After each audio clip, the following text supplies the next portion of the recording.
Welcome friends on my YouTube channel. आइए आज मन के बारे में जानते हैं कि किस प्रकार काम करता है।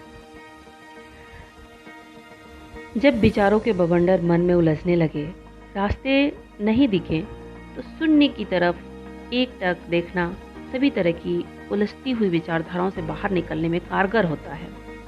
सामाजिक मनोविज्ञान किसी व्यक्ति द्वारा विभिन्न सामाजिक परिस्थितियों में उसके मानसिक व्यवहार का अध्ययन करता है, और शिक्षा मनोविज्ञान उन सारे पहलुओं का अध्ययन करता है जो किसी व्यक्ति की शिक्षा में उसके मानसिक प्रकारों के द्वारा प्रभावित होते हैं।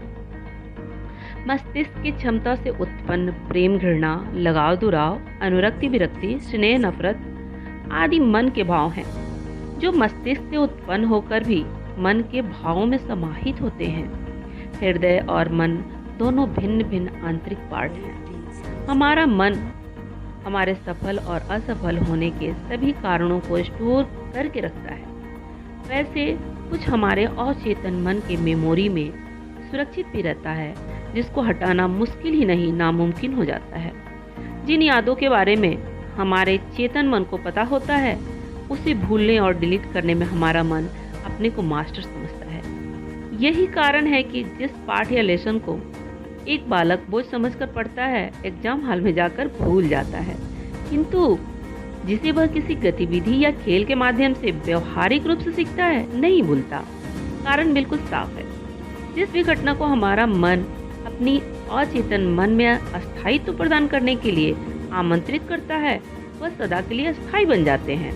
फिर भी हम नित्य अपने मन को न जाने कितनी बेकार की बातों के कचड़े से भरकर दिन रात अपने जीवन को बेकार के विचारों में उलझाकर अपनी कीमती ऊर्जा को बर्बाद करने और जलने के लिए छोड़ देते हैं।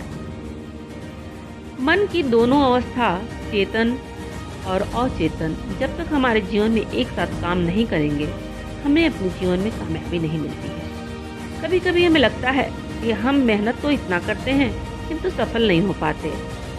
इनके तह तक जाने पर आप पाएंगे कि कुछ इमोशंस जिनके कारण हमारे जीवन में बाधाएं उत्पन्न होने का बाधाएं खत्म होने का नाम ही नहीं लेते। ये इमोशंस 5 तरह के होते हैं जो हमारे साथ रहकर हमें नुकसान पहुंचाते हैं।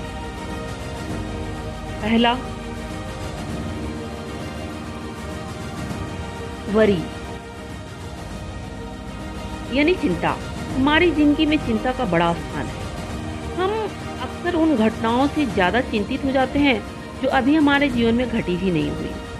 उनके होने पर मेरे साथ कैसा बर्ताव होगा, अगर ऐसा हुआ तब क्या होगा, उसने ऐसा कहा तो मेरे साथ बहुत बुरा होगा। आप सोच सकते हैं कि जिन समस्याओं का अभी जन्म भी नहीं हुआ, उनकी भी कल्पना कर इंसान अपना blood pressure, sugar level uncontrol कर लेता है।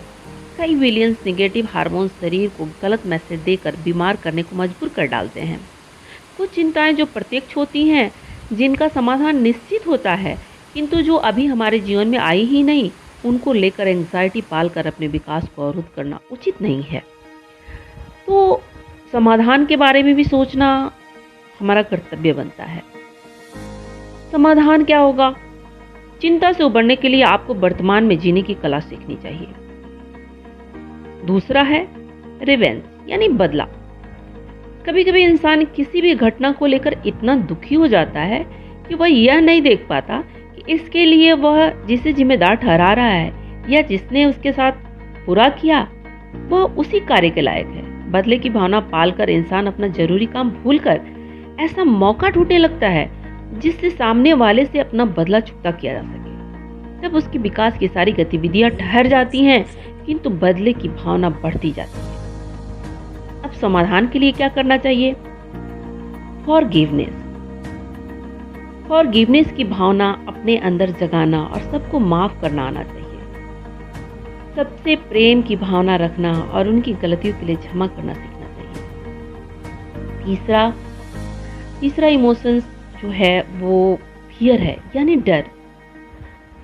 डर 2 तरह का होता है, एक प्रत्यक्ष डर और दूसरा अप्रत्यक्ष डर। प्रत्यक्ष डर वह है जो किसी के सामने एक कोबरा आ जाए और वह डर जाए, कोई पानी में उतरे और उसे तैरना ना आता हो तो वह डर जाए। ऐसे डर अच्छे डर होते हैं। किंतु लॉकडाउन में एक दिन भी घर से बाहर नहीं निकले और अचानक छींक आ जाए तो दिल की धड़कनें बढ़ने लगे। कहीं मुझे कोरोना तो नहीं हो गया, कहीं पब्लिक प्लेस पे स्पीच देने जाना है और एक दिन पहले से ही डर रहे हैं कि वहाँ जाकर बोल पाऊंगी कि नहीं।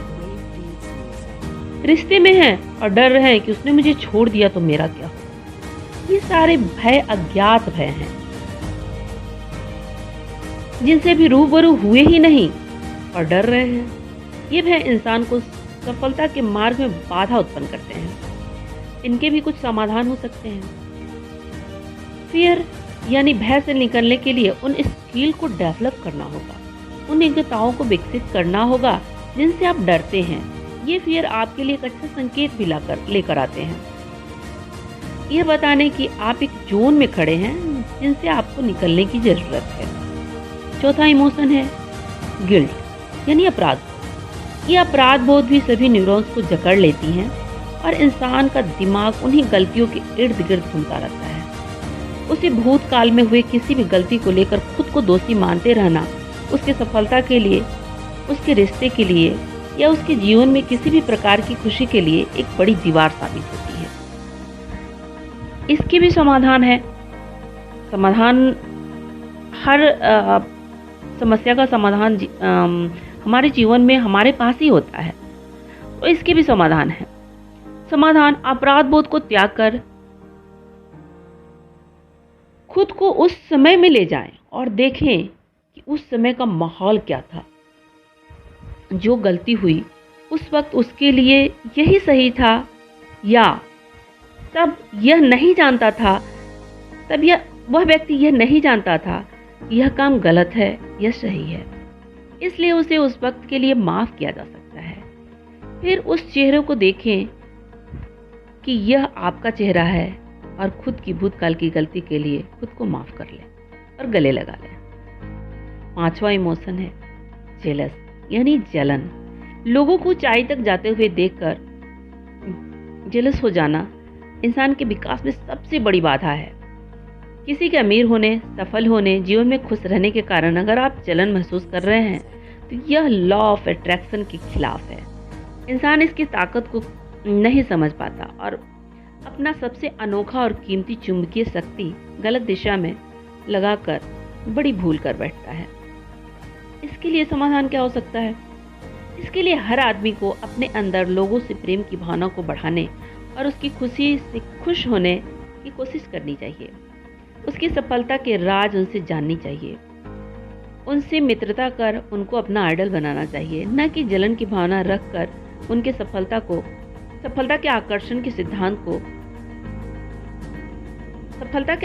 सिद्धांत से खुद को दूर करना चाहिए। जो सफलता का सिद्धांत है उसको जानकर उन्हें खुद के अंदर एक चुंबकीय शक्ति विकसित करके उन्हें आकर्षित करने की कोशिश करनी चाहिए।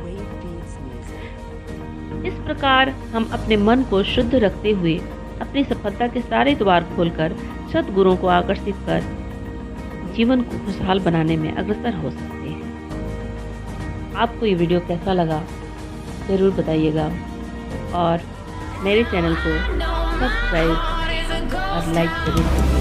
Thank you.